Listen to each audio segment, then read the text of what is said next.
Burke Bear, and I'm 11 years old. I came here today to talk about what's wrong with our food system.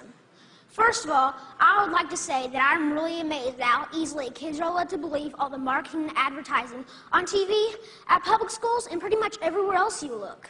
It seems to me like corporations are always trying to get kids, like me, to get their parents to buy stuff that really isn't good for us or the planet.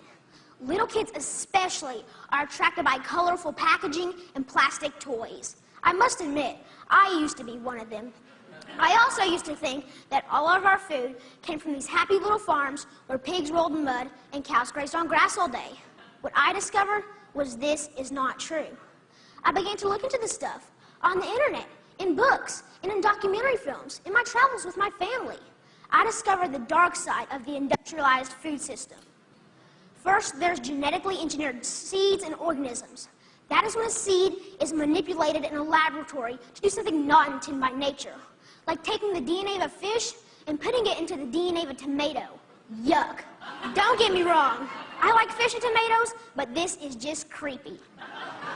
The seeds are then planted, then grown. The food they produce have been proven to cause cancer and other problems in lab animals. And people have been eating food produced this way since the 1990s, and most folks don't even know they exist. Did you know rats that genetically engineered corn had developed signs of liver and kidney toxicity? These include kidney inflammation and lesions and decreased kidney weight. Yet almost all the corn we eat has been altered genetically in some way. And let me tell you, corn isn't everything. And don't even get me started on the confined animal feeding operations called CAFOs. Conventional farmers use chemical fertilizers made from fossil fuels that they mix with the dirt to make plants grow. They do this because they've stripped the soil from all nutrients from growing the same crop over and over again. Next, more harmful chemicals are sprayed on fruits and vegetables, like pesticides and herbicides, to kill weeds and bugs. When it rains, these chemicals seep into the ground or run off into our waterways, poisoning our water too. Then they irradiate our food, trying to make it last longer, so it can travel thousands of miles from where it's grown to the supermarkets. So I asked myself, how can I change? How can I change these things? This is what I found out. I discovered that there's a movement for a better way. Now, a while back, I wanted to be an NFL football player. I decided that I'd rather be an organic farmer instead. That way...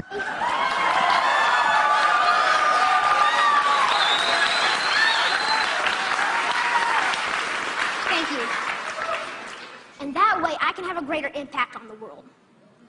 I learned about this guy named Joel Salatin. They call him a lunatic farmer because he grows against the system. Since I'm homeschooled, I went to go hear him speak one day. This man, this lunatic farmer, doesn't use any pesticides, herbicides, or genetically modified seeds. And so for that, he is called crazy by the system.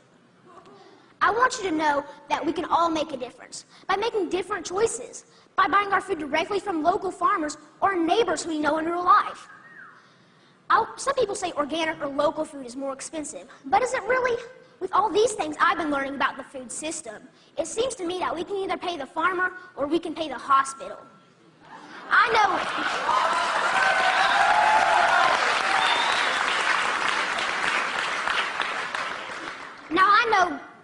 know definitely which one I would choose. I want you to know that there are farmers out there, like Bill Keener and Sequatchie Coast Farms in Tennessee, whose cows do eat grass and whose pigs do roll in the mud, just like I thought. Sometimes I go to Bill's farm and volunteer so I can see up close and personal where the meat I eat comes from. I want you to know that I believe kids will eat fresh vegetables and good food if they know more about it and where it really comes from. I want you to know that there are farmers markets in every community popping up. I want you to know that me and my brother and sister actually like eating baked kale chips. I try to share this everywhere I go. Not too long ago, my uncle said that he offered my 6-year-old cousin cereal. He asked if he wanted organic toasted O's or the sugar-coated flakes. You know, the one with the big striped cartoon character on the front. My little cousin told his dad that he would rather have the organic toasted O cereal because Burke said he shouldn't eat sparkly cereal. And that, my friends, is how we can make a difference, one kid at a time. So next time you're at the grocery store, think local. Choose organic, know your farm, and know your food. Thank you.